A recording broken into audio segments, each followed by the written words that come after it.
नमः शिवाय, जय माता रानी। दोस्तों, आप देख रहे हैं आपका अपना YouTube चैनल व्रत त्योहार टोटके। मैं हूं आपके साथ रिमझिम शर्मा। दोस्तों, सबसे पहले सभी लोगों को हरतालिका तीज व्रत की बहुत बहुत शुभकामनाएं। सभी सुहागिन महिलाएं जो इस व्रत को करती हैं, उनका सुहाग अखंड रहे। मां पार्वती भगवान भोलेनाथ की कृपा हम सब पर बनी रहे। आज इस वीडियो में मैं आपके साथ हरतालिका तीज व्रत की घर में किस प्रकार से पूजन विधि हमें संपन्न करनी है, उस पर संपूर्णता से जानकारियां शेयर करने जा रही हूं। पूरी पूजा विधि मैं आपके साथ करके शेयर करूंगी, तो संपूर्ण जानकारियों के लिए वीडियो को अंत तक जरूर देखिएगा। और दोस्तों, इससे पहले जो पूजन सामग्री, जरूरी पूजन सामग्री है पूजा के लिए, वो मैं आपके साथ शेयर कर चुकी हूं, तो उस वीडियो को भी जरूर देख लीजिए। चैनल पर पहली बार आए हैं, इस तरह की पूजा विधि और अन्य व्रत त्योहारों की जानकारियां आपको भी चाहिए, अच्छी लगती है, तो चैनल को सब्सक्राइब जरूर कर लीजिए। यह वीडियो पसंद आए तो वीडियो को लाइक करना ना भूलें। तो देखिए, सबसे पहले तो मैं आपको बता दूं कि यहाँ पर मैं मिट्टी के शिव परिवार का पूजन करती हूँ, क्योंकि मैं इनका विधि विधान से व्रत के पारण के पहले विसर्जन करती हूँ। उसके बाद ही हमारे यहाँ व्रत खोलने का विधान है। तो ये पूरब की दिशा है जहां पर मैंने ये पाटा लगाया है। पाटे पर आप इसी प्रकार से पीले या लाल रंग के वस्त्र लगा लें और उस पर इसी तरह से मिट्टी के शिव परिवार अगर मिल रहे हैं आपको, या शिवलिंग है आपके पास, आप बना रहे हैं खुद से, तो उनको स्थापित करें। आप चाहें तो प्रतिमा और शिवलिंग घर में आप रखती हैं तो उनका पूजन भी कर सकते हैं। अब क्योंकि गणपति यहीं पर हैं और मां पार्वती, कार्तिकेय, नंदी महाराज और शिवलिंग भी इस फोटो प्रतिमा में है, तो मैं अलग से इसमें कुछ नहीं रख रही हूं। मैं गणपति का आह्वान भी यही करूंगी और उसके बाद पूरे शिव परिवार का पूजन करूंगी। ये देखिए, मैंने यहाँ पर एक अखंड ज्योत, मतलब कि भगवान के बाईं तरफ ज्योत लगाई जाती है, तो मैंने अखंड ज्योत का एक दीपक जो है तैयार कर लिया है, थाल सजा करके रख दी है। पूजन शुरू करने के पहले मैं ये ज्योत जलाऊंगी और यहाँ पर ये कलश है। तो चलिए अब पूजा शुरू करती हूँ।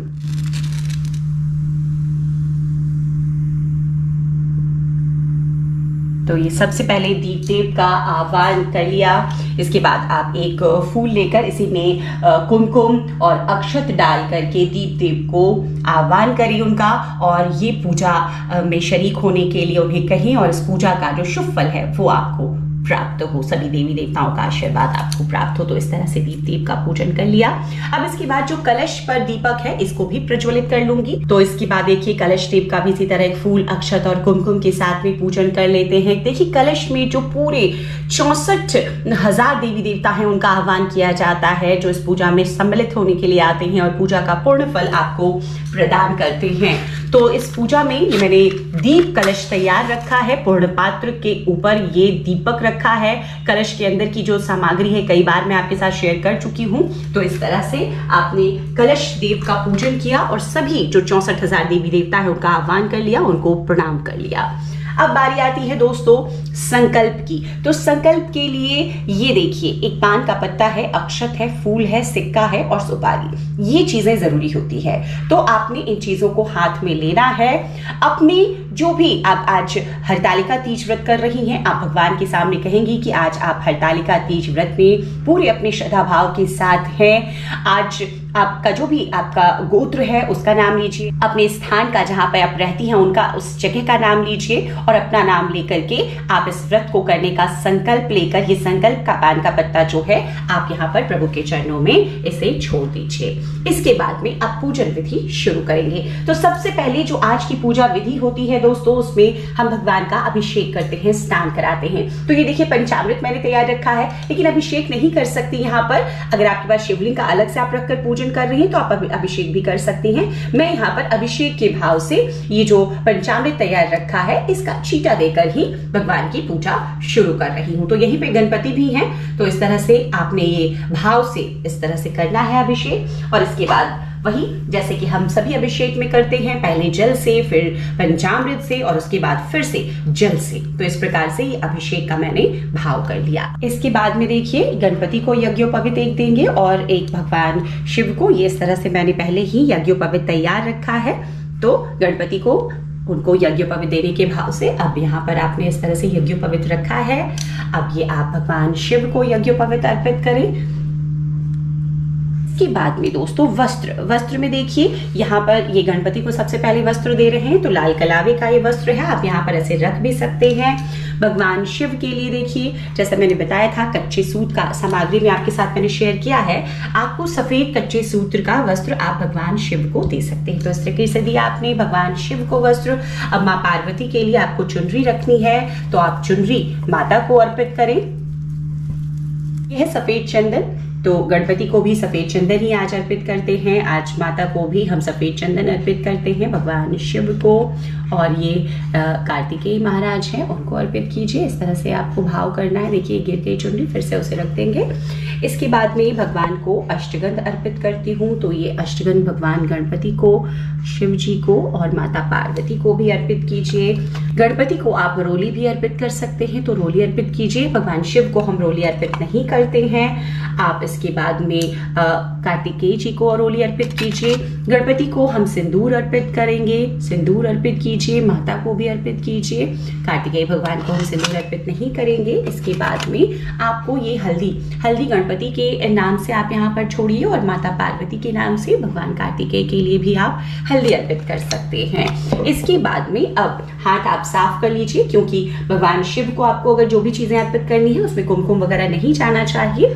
तो उसके बाद भगवान शिव के लिए देखिए काले तिल, सफेद तिल, जो तिल मिले आप अर्पित कीजिए। भगवान शिव को तिल बहुत प्रिय है, तो अर्पित किया मैंने। भगवान शिव के लिए भस्म आप जरूर रखिए, तो भगवान को भस्म, सफेद भस्म अर्पित किया मैंने। आज की पूजा में गुलाल भी जरूर अर्पित कीजिए, तो गणपति को भी अर्पित कीजिए, भगवान को भी अर्पित कीजिए और माता पार्वती को भी अर्पित कीजिए, पूरे परिवार को। और देखिए यहाँ पर शिवलिंग है, तो मैं उन पर भी साथ के साथ अर्पित कर रही हूँ। तो इस तरीके से आप अर्पित कीजिए। उसके बाद अक्षत भगवान शिव की पूजा में, किसी भी पूजन में बहुत जरूरी है, तो अक्षत को थोड़े से गीले कर लूंगी मैं, इसके बाद अर्पित करूंगी।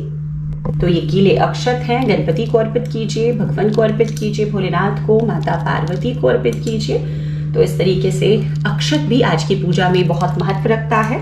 अब देखिए ये इत्र है, तो भगवान के वस्त्र पर आप इत्र लगा दें, गणपति के वस्त्र पर लगा दें और माता की चुनरी पर भी आप इत्र लगा दें। इत्र भी आज की पूजा में, देखिए श्रृंगार का आज की पूजा में बहुत महत्व है, तो श्रृंगार की सभी चीजें आपको आज अर्पित करनी है माता को और भगवान की। तो इस तरह से हमने भगवान को जो भी चंदन, अक्षत ये सब दे दिया है। अब बारी आती है फूलों की, तो फूल अर्पित करेंगे भगवान को। सबसे पहले एक माला जो होती है संयुक्त रूप से आज की पूजा में आप अर्पित कर सकते हैं। तो एक माला मैंने पूरे शिव परिवार को, ऐसे माता पार्वती और शिव जी को अर्पित करते हैं, संयुक्त रूप से ये माला मैंने अर्पित कर दी है। देखिए यहीं पर गणपति भी है, मूर्ति है, तो आप कोशिश करके भी अलग नहीं कर सकते, तो यहीं पर आप साथ में इस प्रकार से अर्पित कीजिए। अब बारी है बेलपत्र की। बेलपत्र पर आप चंदन जरूर थोड़ा सा लगा लें और उसके बाद ओम नमः शिवाय बोलते हुए अर्पित कर दे। ओम पार्वती पते नमः, ओम पार्वती पते नमः, श्री शिवाय नमस्तुभ्यम। जो भी मंत्र आप चाहते हैं आज की पूजा में भी आपको उन मंत्रों को ज्यादा से ज्यादा बोलते रहना है। देखिए पूजा जो भी होती है पूरी श्रद्धा भाव से, और आज जो आपकी भक्ति होती है भगवान को, उसमें आपको रहना होता है। तो मंत्रों का जप आपके लिए बहुत जरूरी है, और खास तौर पर जब आप पूजन कर रहे हो तो जरूर माता को, पर भगवान शिव को, अगर आप अलग अलग प्रतिमा बनाते हैं पिंड, सबको आज के दिन आपको बेलपत्र जरूर अर्पित करना है। गणपति को भी, पूरे शिव परिवार को बेलपत्र अति प्रिय है, तो मैंने ये 11 बेलपत्र यहाँ पर अर्पित किए। कम से कम 11 की संख्या आपको भी जरूर लेनी है। इसके बाद में बारी आती है दूसरे पत्रों की। तो देखिए शमी पत्र भगवान शिव के परिवार को बहुत प्रिय है, ये भी 11 की संख्या में है। आप एक एक कर अर्पित करें, मैं यहाँ पर एक साथ अर्पित कर देती हूँ, पूजा विधि बहुत लंबी हो जाएगी। श्री शिवाय नमस्तुभ्यम, श्री शिवाय नमस्तुभ्यम। ये शमी का फूल है, ये भी अर्पित कीजिए। माता को आज के दिन बहुत प्रिय है ये लाल गुड़हल, तो गुड़हल के फूल माता को अर्पित कीजिए, बहुत प्रिय है। इसके साथ ही माता के लिए आप गुलाब के फूल भी रखें, आप वो माता को अर्पित करें। भगवान के लिए देखिए सफेद फूल, जो ये फूल होते हैं ये सभी लोगों को प्राप्त हो जाते हैं, तो ये रखें। मुझे तो आक के फूल भी मिल गए हैं, तो मैं आक के फूल अर्पित करूंगी। ये देखिए आंकड़े के फूल हैं, तो आज आंकड़े के फूल भी आपको भगवान शिव को जरूर अर्पित करना है। ओम नमः शिवाय, ओम नमः शिवाय, ओम नमः शिवाय, ओम नमः शिवाय। आंकड़े के फूल ना मिले तो ये आंकड़े के पत्ते हैं, ये प्रभु को आप अर्पित करें। ओम नमः शिवाय, ओम नमः शिवाय। के बाद ये देखिए धतूरे के फल, ये भी भगवान शिव को बहुत प्रिय है, तो धतूरे के फूल मिले, धतूरे का फल मिले, ये आपको अर्पित जरूर करना है।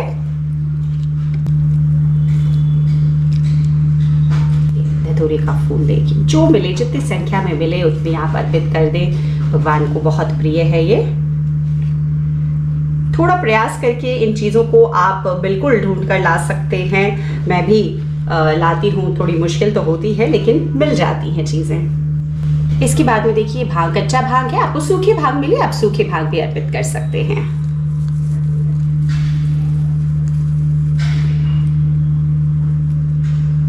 ग्यारह की संख्या में ये दूर्वा है, दूर्वा अर्पित करें। ओम गण गणपते नमः। हमने पहले ही कलश देव की पूजन कर लिया है। आपके पास इस तरह से माला है तो आप थोड़ा इसे भी सजा सकते हैं। इसके बाद देखिए माता को सबसे पहले ये सिंदूर की 2 डिबिया इस तरह से मैं अर्पित करती हूँ, क्योंकि ये विसर्जन में जाती हैं माता, क्योंकि मिट्टी की प्रतिमा है ये या पेंडे स्वरूप में बनाती हूँ।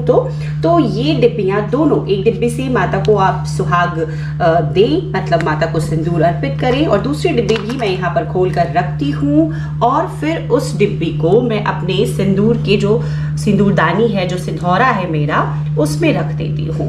ये जो माता को आपने सिंदूर अर्पित किया, यही सिंदूर आपको अपने मांग में लगा लेना है।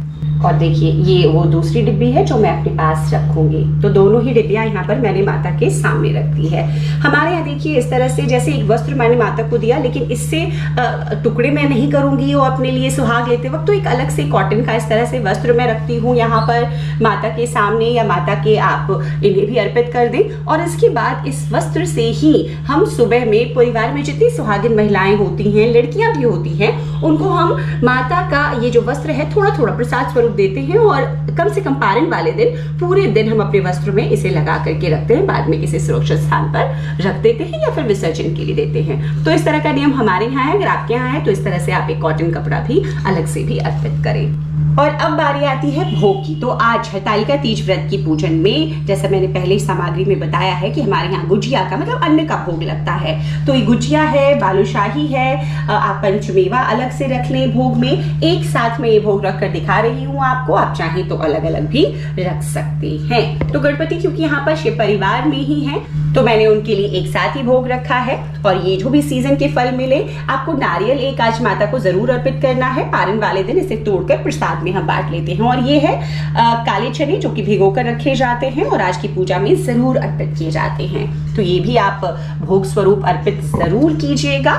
तो इस तरह से ये चीजें जरूरी चीजें हैं जो कि हरतालिका तीज व्रत के पूजन में हमें चाहिए ही चाहिए। अब बारी आती है सुहाग सामग्री की। तो सुहाग की एक थाली इसी तरीके से आप भी सजा लीजिए। चूड़ी, बिंदी, जो भी आपकी इच्छा हो, 5 या 11 या 16 जो भी वस्तुएं आप माता को अर्पित करती हैं वो आप रखें आज के पूजन में। इसके बाद में आप अपने लिए भी जो भी आप पूरे साल यूज करना चाहती हैं अपने लिए चीजें, वो आज के व्रत में अगर आप रख लेती हैं तो पूरे साल आप उसे यूज कीजिए, बहुत ही अच्छा। इसके बाद देखिए एक जलपात्र है, आचमन के लिए रखा है, तो इसे भी इधर साइड में रख देते हैं।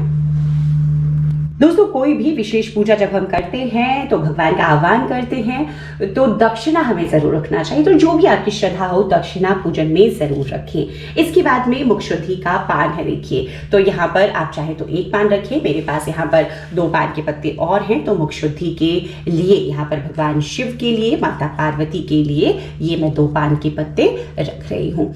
तो इस तरीके से पूजन ये संपन्न हुआ। अब इसके बाद बारी आती है कथा की। तो अब मैं कथा कह लेती हूँ, इसके बाद आरती कर इस व्रत को संपूर्ण करूंगी। तो देखिए जो हरतालिका व्रत की जो कथा है उसके पहले ये पूजन सामग्री, संकल्प की विधि, पूजा प्रारंभ किस प्रकार से आपको करना है वो सब विधि दी गई है। और यहाँ पर श्री गणेशाय नमः श्री हरतालिका तीज व्रत की कथा है। इसको आप पूरी व्रत कथा को पढ़ेंगे और इसके बाद में इसी किताब में अंत में ये आरती है भगवान शिव की, तो इस आरती को करेंगे। देखिए यहाँ पर आरती, हाँ ये भगवान शिव की आरती दी गई है तो इसे करेंगे। अन्यथा आपके पास कोई अन्य आरती की किताब है उससे भी ओम जय शिव ओमकारा, ये जो आरती है भगवान शिव की, उसे हम संपन्न करेंगे। आप चाहे तो इससे पहले भगवान गणपति की आरती कर सकते हैं। तो देखिए अब आरती की थाली सजाई हुई है, मैं आरती करके आपको भी दिखा देती हूँ और पूजन को संपन्न करती हूँ। जय गणेश जय गणेश जय गणेश देवा, माता जाकी पार्वती पिता महादेवा। तो इस प्रकार से पहले गणपति की आरती और उसके बाद ओम जय शिव ओमकारा, प्रभु जय शिव ओमकारा। तो इस प्रकार से इस पूरी आरती को संपन्न कीजिएगा। और उसके बाद में जो आपके हाथ में पुष्प है उसे आपको छोड़ देना है। दोस्तों अब इसके बाद में हम आचमन कर इस पूजा विधि को संपन्न करते हैं।